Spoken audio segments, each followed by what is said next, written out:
बहुत सारे लोग अपने जिंदगी में कुछ नहीं करना चाहते। आप अपने चारों तरफ देखिए तो वो सारे लोग दिन भर मोबाइल स्क्रॉल करते रहते हैं, गप्पे मारते हैं, मौज मस्ती करते हैं, ओवरऑल बिना दिन भर कुछ किए हुए सो जाते हैं और इसी तरीके से उनकी जिंदगी चल रही है। लेकिन उनका क्या, जिन्होंने कुछ करने का ठाना है, जिनके मन में है कि हमें कुछ कर गुजरना है, वो क्या करेंगे? बहुत थोड़े से लोग होते हैं जो प्रिपरेशन करने की सोचते हैं, क्योंकि कौन करेगा इतना बड़ा सिलेबस, पता नहीं कब निकलेगा नहीं निकलेगा। इतने सारे स्टूडेंट एग्जाम देते हैं, लाखों लाखों स्टूडेंट एग्जाम देते हैं। बहुत बड़ा साहस चाहिए किसी प्रिपरेशन को स्टार्ट करने में, और उससे भी बड़ा साहस तो तब लगता है जब वो बच्चा तैयारी करना शुरू करता है। So many difficulties, so many problems, और वो बताए भी तो किसको बताए, क्योंकि जब तक आप सफल नहीं होते हैं आपकी बात कोई सुनता ही नहीं है। तो बहुत सारा फ्रस्ट्रेशन, बहुत सारा एंजाइटी, ये सब तो आम दिन का पार्ट है। शायद ही कभी किसी एस्पायरेंट को खुशी होती होगी, नहीं तो आप उनसे बात करिए ना, वो हमेशा चिड़चिड़े लगते हैं, गुस्से में लगते हैं, पता ही नहीं चलता कि हाउ टू हैंडल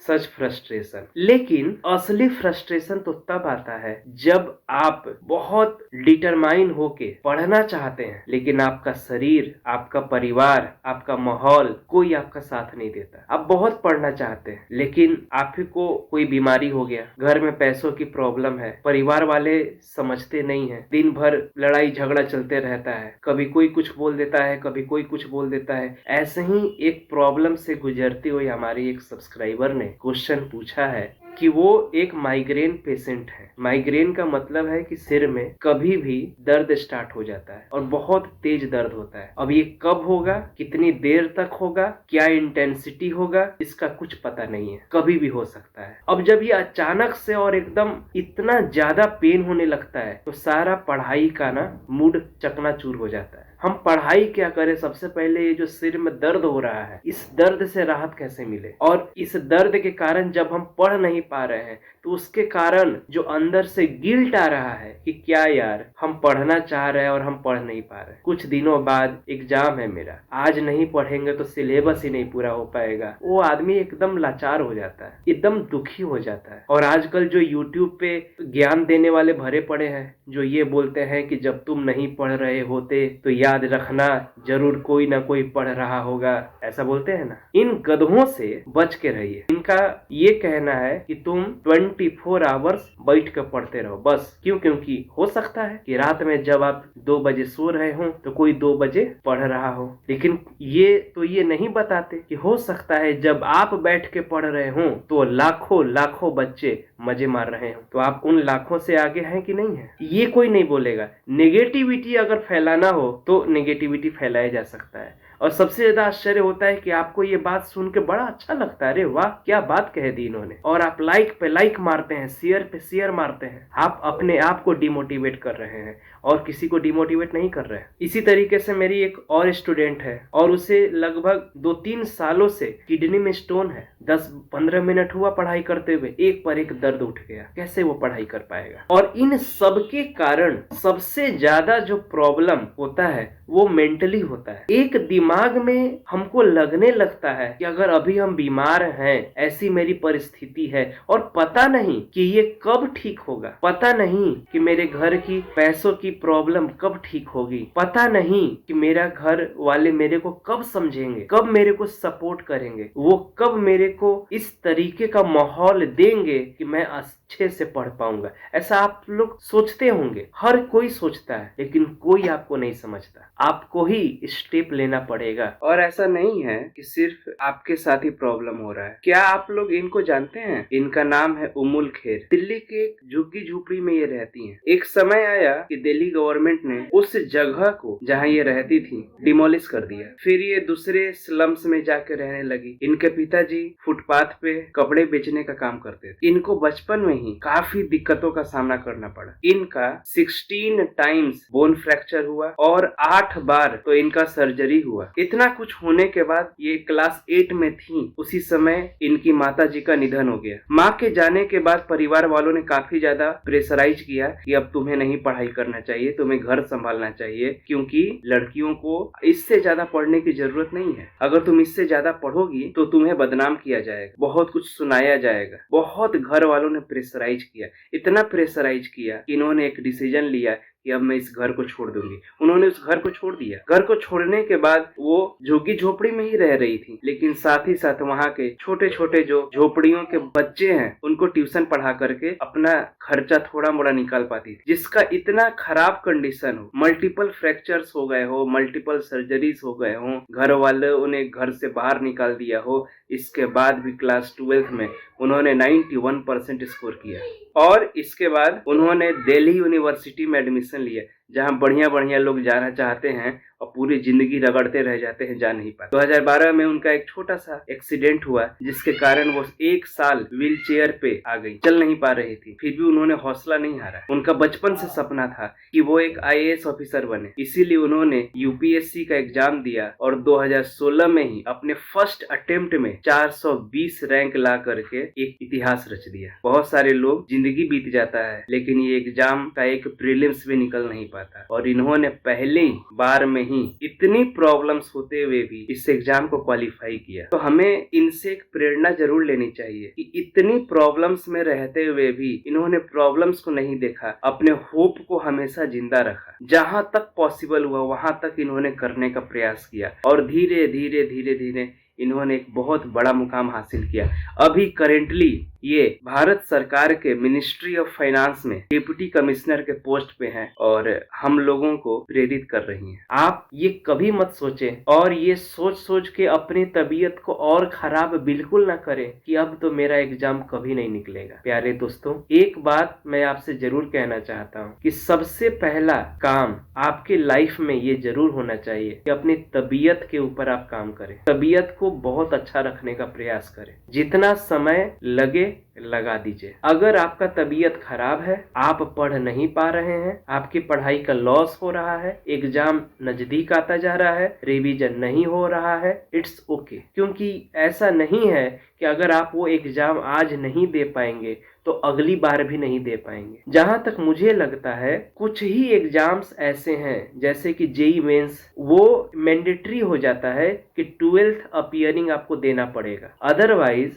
जितने भी कंपटीशन एग्जाम है, नीट हो गया, UPSC हो गया, SSC, बैंक, PO, जितनी भी एग्जाम्स हैं आप आज नहीं तो 2 साल बाद 3 साल बाद भी दे सकते हैं। मैं ये नहीं कह रहा हूँ कि आप सोचो कि हम 4 साल बाद देंगे। मेरे कहने का मतलब ये हुआ कि जो एग्जाम्स हैं वो एग्जाम्स आपके हेल्थ से बड़े नहीं हैं और आप ऐसी हेल्थ ले करके कैसे पढ़ाई कर पाएंगे। तो आपका सबसे पहला काम ये होना चाहिए कि इस टेंशन को दिमाग से निकाल दो कि अगर मैं इस बार एग्जाम नहीं दे पाया तो शायद मैं कभी नहीं दे पाऊंगा। हर एग्जाम के लिए आपके पास मल्टीपल अटेम्प्ट्स होते हैं, मल्टीपल टाइम आप एग्जाम दे सकते हैं। होता ही है, जिसका एक बार नहीं निकलता है वो दूसरी बार देता है, जिसका दूसरी बार नहीं निकलता है वो तीसरी बार, चौथी बार, 5वीं बार देता है। एक से एक धुरंधर हमने देखे हैं कि जो 5-5 साल लगा के एक एक एग्जाम की तैयारी करते हैं, लेकिन जिस दिन वो एग्जाम निकलता है ना भाई साहब, उनकी जिंदगी का पूरा कायाकल्प हो जाता है। पूरी जिंदगी एकदम